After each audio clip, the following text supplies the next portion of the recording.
Okay guys, this time we'll get some housework done. I know we knock down houses all the time, but now we will do some housework. I'm going to install insulation in the ceiling, because as you can see, come summertime now in Australia, it gets really hot, so we need to put insulation to moderate and control the temperature in the house, to make it more pleasant. So you'll need a stick, 2 gloves, something to push the insulation. If you've got access to suits, you might as well wear some coveralls, masks, and shoes, preferably not shoes like that. That's brand new, but I just want to flex sometimes. And speaking of flex, you'll need some grit and muscle. That's it, muscle. Something big like that. Okay, let's get some work done. One more thing you'll need is preferably a platform ladder, so that you can access the manhole. And let's get started. One thing I forgot you really need too is some light, preferably some light like this where you could put in your head. A really bright one. Yep, that's it. Sharp scissors, preferably another bit of light where you could put and light up the whole thing, because it's really dark up there.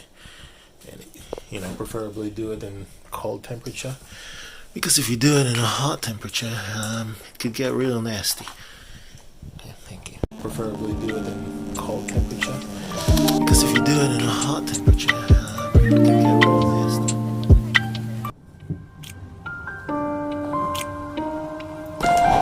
As you can see,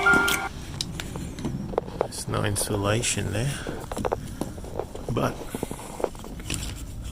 we'll transport all the insulation up here. Sorry, disappeared the light.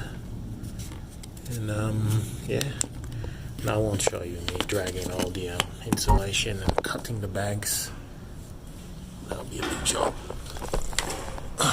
But all you need to do is pretty much cut the bags, lay them in the middle of the battens. Make sure you step on this section here, and that section, so that you don't fall through the ceiling, of course. And turn off the main power source so that you don't electrocute yourself. And yeah, work slowly through each gap. I'll show you the finished product later. And this is it, guys. After 6 hours of brute force and labor, I made sure I stuck all the insulation in the corners. I made sure I put it in every single bit as much as you can. See? That's to make sure you get a nice cool temperature, especially when summertime comes. As you can see, it's pretty plain simple. You just cut it open from the back. In each bag there's 8 slices. You cut the scissors according to fit. You lay them across in each gap, and that's pretty much it. That's all done. Come down, turn on the power, and your ceiling is fully insulated with pink bats. Okay? I hope that really helped you. For more information, just reach out to me. Thank you. Bye-bye.